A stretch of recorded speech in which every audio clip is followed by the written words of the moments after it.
Hey folks, you're very welcome back to another episode of the Meditations on Movement podcast. In today's episode, we are going to discuss a topic called General Physical Preparedness and Specific Physical Preparedness. Hard to really give this a title when you have just kind of two terms that you've kind of got to go through. But basically, all I want to say on this is before we actually delve into the topic itself, just be aware that this is a concept, a viewpoint. It's not a case where this has to be the way in which you view, say, like your training or the body in general. This is just a term within strength and conditioning that kind of gives us a way of sort of categorizing things, viewing things in a very interesting way, and then we can kind of play with the idea, or we can keep it in the back of our mind, or we can look at it very specifically. Just don't think that this has to be the way that you view the body, okay? I think that's one thing that I've played with myself over time, is you have these ways of sort of like categorizing things, whether they be like systems of training, methods, concepts, and everything like that. And it almost becomes all encompassing. It's like, this is the only way, the only viewpoint. And that doesn't allow for a lot of wiggle room, a lot of freedom and stuff like that, okay? So just see it as something to chew on, something to play with, okay? Excuse me. So, what are we talking about when we talk about general physical preparedness and specific physical preparedness? You'll see them sort of shortened if you've ever come across it as like GPP and SPP. The way in which I view them, or the way in which I think works best to view them, is to start off with specific physical preparedness, okay? In the sort of route of training, you'd find general physical preparedness would come first, but then specific physical preparedness would come after. But I actually find, in terms of thinking about it conceptually, specific physical preparedness works best to kind of analyze and look at, okay? So what we'll do is we'll kind of take, say for example, two different sports, two contrasting sports, okay?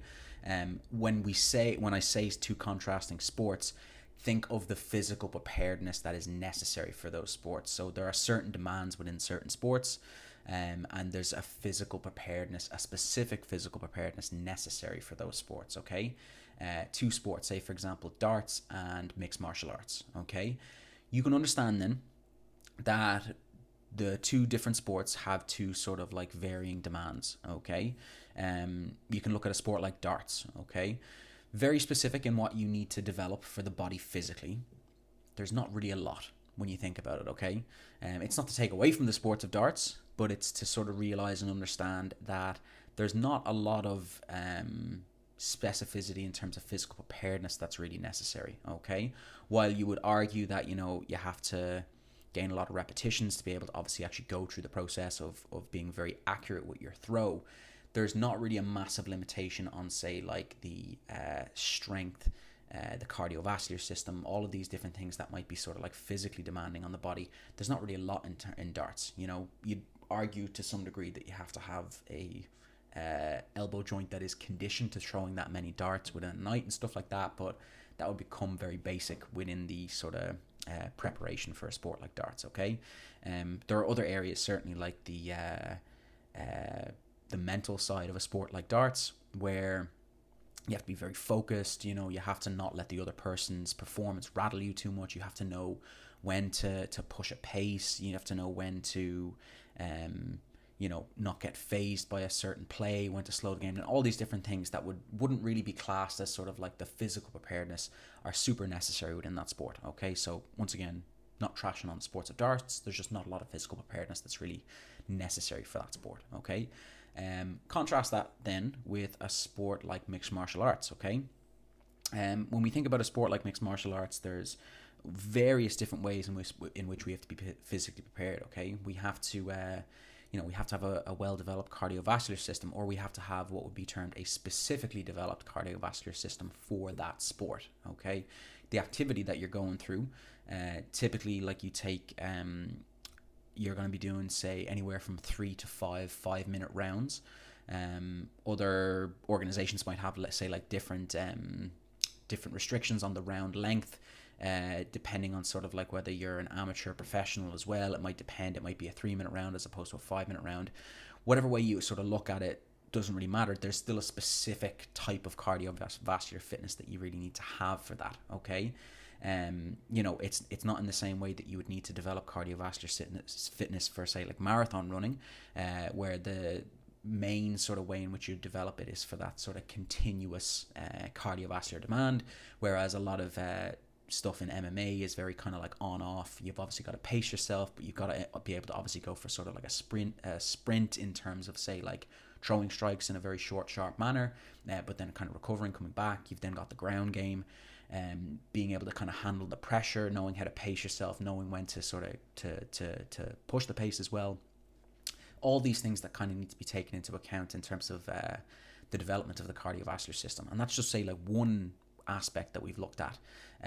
There's other things in terms of like strength, mobility, coordination, all these different things. And it would have a sport like MMA would have very specific things that need to be developed, even taking, say, something like strength. While strength is a very necessary thing within the sport, you shouldn't overdevelop strength. You shouldn't get to the point that, say, like you're a power lifter or you're an Olympic weightlifter, where you have ridiculous levels of strength for, say, like your body weight or your weight class. That might not be effective in terms of then your ability to display, say, some of the skills that are necessary for mixed martial arts. You would argue then, if you've been spending so much time in developing, say, like the maximal levels of strength that you could develop within the human body, you're not leaving yourself much adaptive energy or much capability of, say, like, developing your kicking, your takedowns and stuff like that. So you've kind of got to look at it in that way. But I suppose what we're looking at in terms of this is the lens of of physical preparedness over, say, like the skill development and stuff like that. Okay, so these are the specific things that you would need to develop in terms of physical preparedness for a sport like MMA. That, as I've said there, the likes of mobility, coordination, strength, cardiovascular fitness, they have very specific things that you need to develop. Okay. We can then do that for almost like every sport that we go through. We can kind of look at the demands in terms of the sport, and we can look at ways in which we would need to physically prepare. You can obviously look at it then in terms of like the general activities that you do. If you do a bit of running, if you are involved in a sport, if you're just in the gym, whatever way it is, you can look at those things through a specific lens if you want to. Okay. Then we look at it through the lens of, say, like general physical preparedness. And general physical preparedness is kind of like, you almost want to think about it as the largest net that you could cast in terms of physically preparing your body. Okay. And it's a good thing to develop when you're younger, because you sort of have the time in some way. It actually is to young athletes or young people's detriment to be very, very specific in what they do, because it can you're kind of like carving a path within one area. You're putting so much focus into sort of developing a very specific thing, and you almost haven't generally prepared the body for that specific thing. So when I said at the start, the reason why you would actually look at general physical preparedness over specific physical preparedness is general physical preparedness, or GPP, sort of lays the foundation for everything. Okay. If you can generally prepare the body, then you have a lot of sort of time under your belt, a lot of training time, where, you can then go and adapt specifically. And this is kind of the natural process of things anyway, but sometimes it can actually be the case where people develop a lot of SPP, specific physical preparedness, first, before developing general physical preparedness. And someone who's talked about this a lot is a guy called Eric Cressy. He's a strength and conditioning coach in the States. I'm not sure what his Instagram handle or anything like that would be, but he's like a shoulder specialist, I suppose, at this stage, or he specializes in working with baseball athletes, and has kind of specifically focused more on kind of like the shoulder and stuff like that. And what you have in a sport like baseball is, especially in the States, it would seem, in terms of like the development of younger athletes, you get a lot of what are called Tommy John surgeries that are now being done in younger athletes at a much earlier age. They're starting to see a lot more of them. Tommy John surgery is basically an overuse of the elbow joint. You can understand the speeds in which they're throwing. They're putting a lot of stress and strain on, say, like the shoulder, the elbows and stuff like that. And you get sort of a overuse injury as a result. And what they were seeing was, years ago in baseball, you were getting people going for this, like the first surgery was done on a guy called Tommy John. That's why it's called the Tommy John surgery. And he'd been active for so many years, and he was basically told, like, you're not going to be able to use your elbow again. But then he had this sort of new surgery at the time, and it was a success, and it's obviously it saved his career. And then obviously other people ended up getting it as well because they were getting that sort of overuse injury. But you can understand then overuse within, say, like a professional athlete over time, there's obviously a lot of overuse that they would go through because they've been doing the sport for so long. But you wouldn't really expect that in a youth athlete, because you'd kind of say, okay, like they haven't done as many reps as, say, like an athlete, but oftentimes they just haven't prepared themselves physically and they've gone too specific too soon. So what you see in terms of the general advice is obviously to they monitor a lot now in youth in terms of baseball, making sure that, like, those things, like they can only pitch a certain amount of times when they get to a certain level or a certain age bracket, just to make sure that they're not developing this sort of like overuse injury.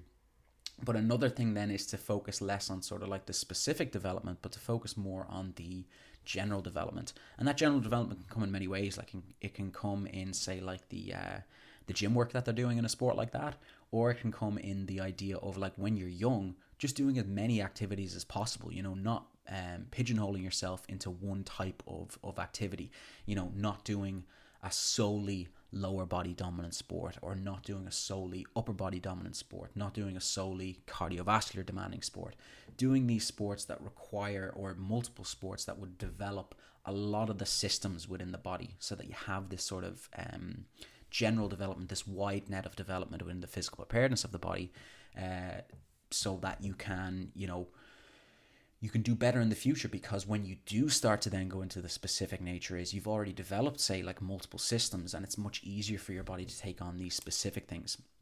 And I've noticed it myself as well, in terms of my development. Like, I would have done a lot of sports that were field dominant in my younger years. Like, I would have played Gaelic football, I would have played hurling, and I would have played soccer. So I was playing sports that were, very cardiovascular demanding, a lot of running involved.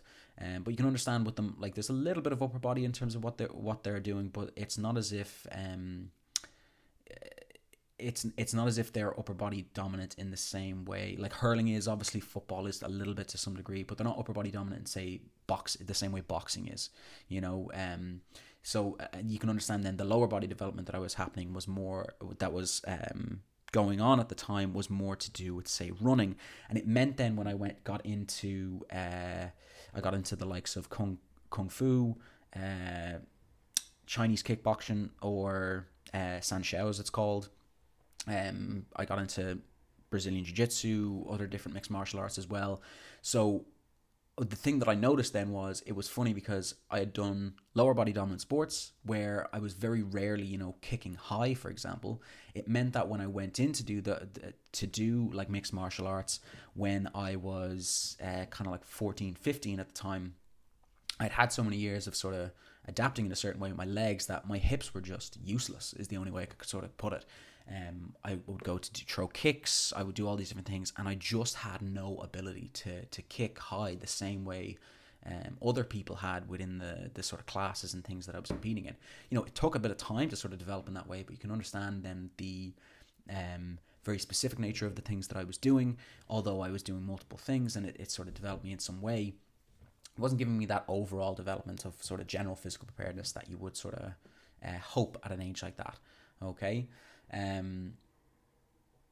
So that's one way of viewing it in terms of, say, like a larger scale. That's one way of thinking about it in terms of, say, like youth into adulthood, or going from, say, like you're looking at a youth athlete in terms of, they might not specialize straight away. A lot of people, try out different sports and then eventually get to a sport that they really like, they can compete in, and then suddenly they're able to play or able to compete professionally or semi-professionally, whatever, like really focus on that sport. Okay.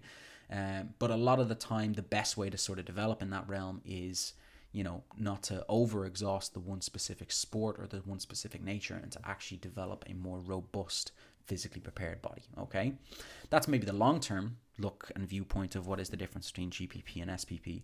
Another viewpoint with these two concepts is to kind of look at it more in terms of, say, different aspects of your training, maybe. Okay, so if you were to take, say, a sport or activity, you could look at it maybe in terms of like the calendar year, and you might look at, say, a sport like, let's take football for example, or soccer, whatever you want to call it. You might look at a sport like football and say, okay, you've got a season of matches, and you've got an off season, a pre-season. You've got off season, pre-season, and in season. Okay, off season, what you'd find is it would do you good to sort of like look at general physical preparedness and casting a net, looking at the areas of and performing a needs analysis and kind of saying, okay, what are the areas that you're sort of lacking in that would really help you, analyzing and saying, okay, what was the effects of last season, the areas that seem to sort of break down sooner than others, whatever it might be. It might be a case of looking at, say, like the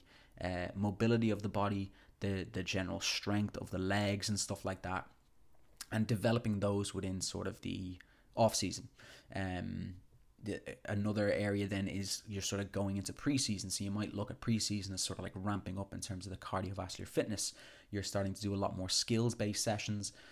You can get in a little bit more running. You'd probably have to come back a little bit more on, say, the other bits of training time that you kind of had, because you just don't have, as much time. The preseason as well is usually quite an intensive period. So the previous bit of strength work and maybe a small bit of cardiovascular work would have sort of helped in some way. And then as you get sort of in season, you have a lot more matches and stuff like that, high volume of running and stuff like that. So you're probably not going to be developing a lot of things within that, because you've just got so much demand and stress being placed on the body. Okay, that's an example for something like football. You in your own training then might look at it in terms of, say, like taking a period of time to really focus on developing a little bit more cardiovascular fitness, just to make sure that you're well rounded in terms of what you're doing, so that you're not always doing, say, like strength work. Like you see this with a lot of people just getting into the gym, and they might focus predominantly on bodybuilding style training, where you're just kind of like getting a bit of a pump, and that becomes the only thing that they develop. And what you find is, like, you'll develop you're focusing on a certain way of training, you're developing to a certain degree, but you're not developing that sort of like robust roundness. You're not developing more mobility within the joints to be able to sort of like move into a lot more different positions and expose yourself to a wider range of movements that you're capable of.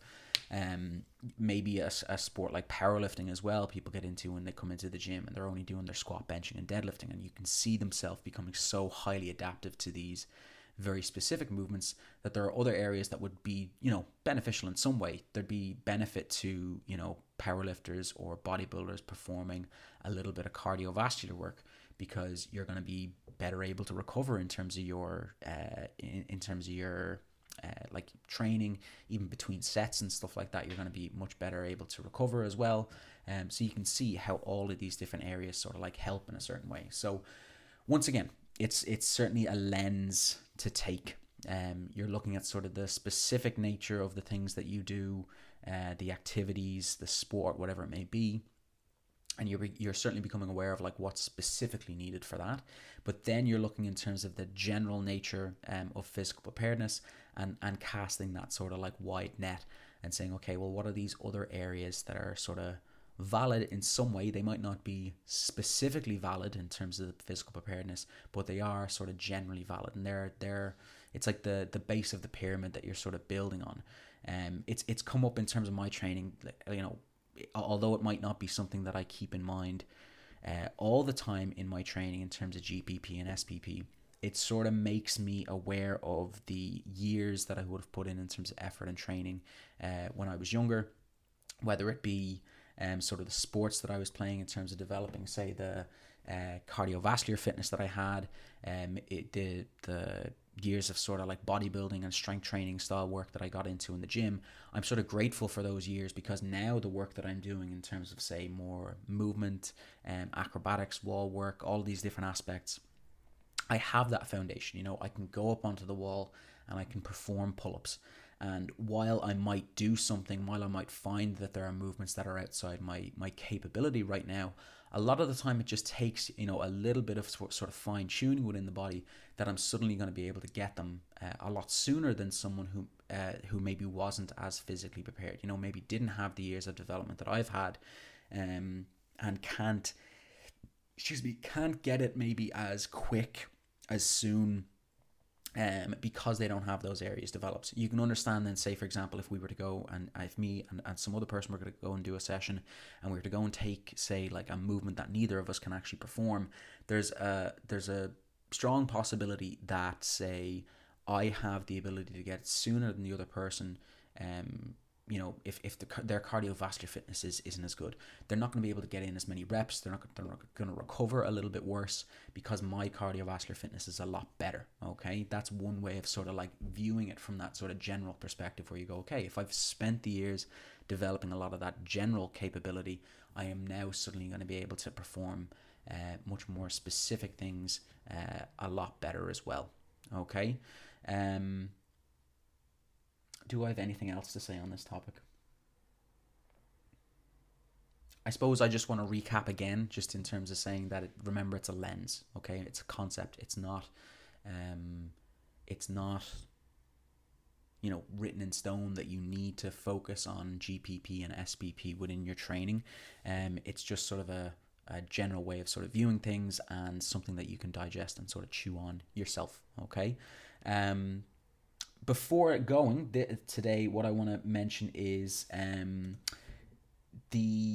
received a bit of feedback on sort of the episode so far, which has been great. Some people have sort of been responding to emails. I want to make sort of like a question section at the end of podcasts. So obviously those who have listened to this, I'm going to obviously filter into the email that this goes out. Remember, this is a private podcast, so you have to be subscribed to my email list. So considering I send this to you via an email address, just hit reply and respond to it there. But basically, if you have any questions that come up, I know I've been asked questions a lot of the times over sort of like direct messages and stuff like that through Instagram. People have asked me sort of more specific questions about their issues that they're having in terms of their own training and stuff as well.